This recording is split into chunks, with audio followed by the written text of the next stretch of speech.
자, 그러면 궁금한 게 앞에서는 다 멀티링구얼로 테스트를 해봤잖아요. 그럼 진짜 이제 한국어 버튼은 어떤지를 살펴보겠습니다. 이번에는 애트리에서 공개한 코버트랑 그리고 한국어로 버튼을 학습할 때 어떻게 학습이 필요한지를 살펴보도록 하겠습니다. 얼마 전에 애트리에서 코버트가 발표가 되었는데요. 이 코버트 같은 경우는 기존의 버트랑 토크나이징 단계가 조금 다르게 되어 있습니다. 그러니까 워드피스 알고리즘 자체는 똑같이 동작을 하는데 맨 처음 입력 토큰 자체를 줄 때 그 형태소 분석을 한 다음에 줍니다. 그러니까 워드피스 토크나이징 이전에 형태소 태그를 다 붙여 놓은 다음에 워드피스를 타게 됩니다. 그러니까 웬만하면 텍스트가 더 쪼개지겠죠? 그런 식으로 만들어져 있고요. 그리고 자연어 처리에서 형태소 태그를 붙인다는 거는 예를 들어서 뭐가 있을까? 그러니까 이 뭐뭐는 뭐뭐다 했을 때 그 이랑 2 더하기 2는 2다의 그 이랑 그런 게 한국어로 보면 2로 똑같거든요. 근데 그거를 형태소 분석을 하면 서로 다르게 출력이 되게 될 수가 있습니다. 그래서 워드 임베딩 같은 경우 보캡이 그 중의성을 가진 경우, 동의어인 경우 그게 학습이 임베딩 공간이 좀 경계가 모호해질 수 있다고 말씀드렸잖아요. 이렇게 형태소 태그를 부착해서 학습을 하게 되면 그 동의어도 형태소가 다르다면 서로 다른 보캡으로 여겨지고 다르게 학습이 이루어질 수가 있죠. 그래서 애트리 코버트는 학습을 어떻게 했느냐? 2가지 모델을 공개했습니다. 첫 번째는 모폴로지, 그러니까 형태소 태그를 부착하고 형태소 분석을 한 다음에 만들어진 거고요. 두 번째는 워드피스 모델을 공개했습니다. 워드피스 모델은 기존에 구글에서 공개한 것과 동일한 방식으로 이루어져 있고요. 학습 데이터는 둘 다 23기가의 코퍼스를 이용을 했다고 하고 이 23기가 데이터에 47억 개의 형태소를 가지고 있다고 합니다. 네. 한 25기가 정도면은 한 30억 어절 정도 포함하고 있는 것 같더라고요. 저희도 그렇게 테스트를 해봤는데, 그리고, 이 모델을 요청을 하면은 파이토치 버전이랑 텐서플로우 버전 2가지 버전을 모두 얻을 수가 있습니다. 그래서 익숙하신 라이브러리를 이용을 해가지고, 하실 수 있을 것 같고요. 네, 그리고 모폴로지 모델 같은 경우 애트리에서 공개한 그 애트리 형분석기 오픈 API를 사용을 해서 했다고 합니다. 그래서 옆에 보시면은 보캡이 이렇게 있습니다. 근데 애트리 모델은 보캡을 기존의 버트랑 조금 다르게 했는데 그 원래 앞쪽에 샵샵이 붙었었잖아요. 근데 얘 같은 경우에는 끝에 이렇게 언더바를 붙여가지고 이 단어가 끝났다라는 걸 표시를 해줬습니다.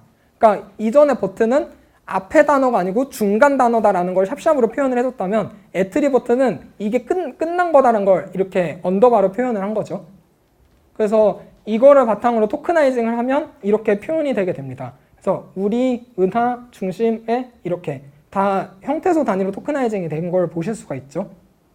그리고 만약에 이 만원경이 NNG로 이렇게 인풋이 들어갔는데 보캡에 만원경 NNG가 존재하지 않습니다. 그러면 이것도 원, 경 NNG 이렇게 경 NNG는 있었나 봐요. 그래서 이렇게 토크나이징을 분리해서 한 거를 확인할 수가 있고요.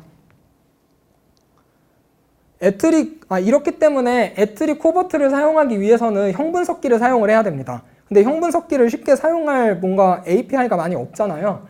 애트리 같은 경우에는 이게 TTA 기준이거든요. TTA 기준으로 뭐 NNG, NNP 이런 레이블들이 정해진 게 있는데 이 TTA 기준에 맞춰서 형분석기를 사용을 하시면 됩니다. 공개된 형분석기 같은 경우 뭐 애트리 게 있고 카이 게 있고 뭐 저희 아담 게 있고 또 많이들 쓰시는 미캡도 있고 트위터 형분석기도 있습니다. 근데 애트리에서 나오는 형분석기 아웃풋과 최대한 일치를 시켜가지고 그런 형분석기를 사용을 해야겠죠. 근데 저희가 추천드리는 거는 카이 거를 쓰는 게 제일 좋을 것 같습니다. 저희 것도 어쨌든 사용을 하는데 API 제한이 있고요.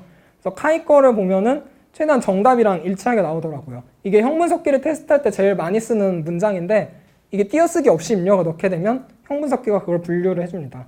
근데 좀 예제가 좀 모르겠는데 애트리 거서는 아버지 가방을 그냥 NNG로 붙여버리더라고요. 그러니까 형분석기마다 성능 차이는 또 어느 정도 있는 것 같은데 제 생각엔 카이 거를 사용을 해서 하시면 좋을 것 같습니다. 카이도 그 사이트 들어가서 그냥 과정대로만 설치만 하면 바로 쉽게 사용을 할 수가 있더라고요. 그래서 저희도 한국어 버튼을 한번 학습을 해보려고 시도를 해봤습니다. 먼저 대용량 코퍼스를 확보를 해야겠죠.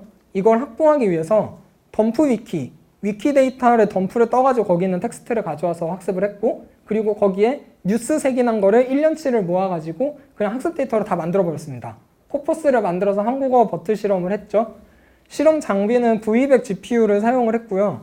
예상 소요 시간은 약 8주 정도 생각을 하고 학습을 했고, 뭐 구글 TPU로도 최근에는 구글 TPU로 학습을 하고 있는데, 네, V200으로 학습을 해봤습니다. 그리고 V200 GPU로 3분의 2 스텝만 학습을 해봤어요. 그때 대용량 코퍼스를 토크나이징 해가지고 만드는데 2일 걸리고, 이걸로 한 2주 정도, 32분의 1을 학습하는데 한 2주 정도 걸리고, 여기에 2시간에 걸쳐서 MRC를 해봤는데 실제 성능이 영 좋지 않게 나왔습니다. 저희 기존에 쓰고 있는 거보다 더 좋게 안 나왔는데, 뭐 학습하는데 시간이 부족할 수도 있다고 하겠지만 어쨌든 기대했던 것보다 성능이 되게 안 좋게 나왔었어요. 그래서 버트가 왜 성능이 안 좋을까? 학습에 영향을 미치는 요인들을 많이 생각을 해봤습니다. 뭐 코퍼스 사이즈가 부족했나? 아니면 코퍼스 도메인이 뉴스라서 그런가? 뭐 코퍼스 토크나이징이 형태소로 안 해서 그런가? 아니면 복캡 사이즈가 너무 다른가? 그래서 복캡 사이즈도 많으면 많을수록 언노운 토큰이 덜 나오겠죠? 그래서 복캡 사이즈를 굉장히 많이 넣기도 해보고, 아니면은 언노운 토큰이 크게 의미가 없는 것 같다 해가지고 그냥 줄인 것도 해보고, 뭐 형태소 분리도 해보고 태그도 달아보고 원형 복원도 하고 동사 원형 복원. 이건 뭐냐면 지역에서 발견된다는데 되다로 바꿔버리고, 8종으로 이루어져 있다를 이루어지다 있다, 이렇게 동사 원형 복원도 해보고 여러 테스트를 해봤는데 저희가 내린 결론은 다 전처리의 문제였습니다. 그게 학습 데이터를 이전에는 그냥 위키랑 뉴스랑 다 합쳐가지고 라지 코퍼스를 만들어서 돌렸었는데, 네, 그게 성능이 계속 안 나오더라고요. 엑셀넷 논문 같은 경우에는 뭐라고 그랬냐면 we use heuristic to aggressively filter. 그러니까 휴리스틱, 사람이 직접 뭔가 로우 퀄리티 아티클을 필터링 할 수 있는 되게 강한 필터링 방법을 사용했다고 하고, 버트 논문에서도 그 도큐먼트 레벨의 코퍼스가 뭐 아무튼 학습 데이터가 중요한 의미를 가지고 있다라고 설명을 같이 하고 있었어요. 그래서 전처리를 좀 더 이쁘게 하고 만들었죠. 그랬더니 위키 데이터만 가지고, 위키 데이터가 500메가가 채 안 됩니다. 위키 데이터만 가지고 MRC를 테스트했더니 F1이 89점이 그냥 나와버리더라고요. 그러니까 어쨌든 제 생각에 버트를 학습할 때 이렇게 라지 코퍼스가 그렇게 많이 중요한 것 같지 않긴 해요. 그게 뭐 성능의 1%를 더 높이기엔 중요할 수도 있겠죠. 근데 위키만 가지고도 89점이 나왔고, 현재 저희의 최신 모델은 애트리에서 공개한 코버트 성능 정도 나오고 있습니다. 그게 애트리랑 비슷해가지고 지금 공개를 좀 하기 꺼려지긴 하는데, 어쨌든 애트리보다 높아야지 좀 성능 공개하는 게 의미가 있을 것 같아서요. 그래서 지금 좀 어떻게 1%를 더 올릴까 그런 씨름을 좀 많이 하고 있습니다. 질문 주신 것 중에 하나가 버트가 두 가지를 예측하도록 학습한다고 말씀했다고 말씀해 주셨는데, 버트에서 인풋 시퀀스에 대해서 15%의 확률로 토큰을 마스크로 바꿔버리거나 혹은 리플레이스 해가지고 완전 새로운 토큰으로 만들어버리던가, 그렇게 입력을 그렇게 설계를 한다고 말씀드렸잖아요. 인풋이 그렇게 들어갔을 때 최종적으로 아웃풋 나왔을 때 똑같은 그 시퀀스를 예측하는 걸로 사용이 되기 때문에 마스크 된 것도 본래가 원래 어떤 단어인지를 예측하는데 한번 예측이 수행이 되고요. 그리고 센텐스를 두 가지, A 센텐스랑 B 센텐스 두 가지를 입력으로 넣는다고 말씀을 드렸습니다. 그때 그 입력된 센텐스가 is next인지 혹은 not next인지 클래스 토큰을 이용을 해가지고 학습을 해서 두 가지 학습이 된다고 말씀을 드렸던 거고요. 한글 유사도 데이터셋은 저희가 평가에서 사용한 거는 자체 구축한 데이터였고요. 아마 AI 허브라는 데 사이트에서 한국어 관련 유사 질문들 그런 것들이 있었던 것 같아요. 좀 들어가서 확인을 해봐야 될 것 같고, 포지셔널 인코딩은 제가 처음 이거 강의 앞서서 설명드린 것에 버트 토마보기 링크를 좀 참고를 드렸었는데, 버트 토마보기 링크를 보시면 관련 내용이 좀 자세히 설명이 되어 있습니다. 네, 보시면 그 포지셔널 인코딩 부분에서 토큰에 따라서 서로 다른 포지션의 입력을 넣게 됩니다. 왜냐하면 RNN 같은 경우에는 순차적으로 접근이 되기 때문에 이전 스테이트, 다음 스테이트 이러다 보니까 그 순차적인 거를 가지고 있지만 버트 같은 경우에는 시퀀스가 그대로 그 병렬 처리로 그대로 올라가가지고 그대로 계산이 이루어지죠. 그래서 시퀀스 어떤 순차적인 것에 대한 정보를 가지고 있지 않았습니다.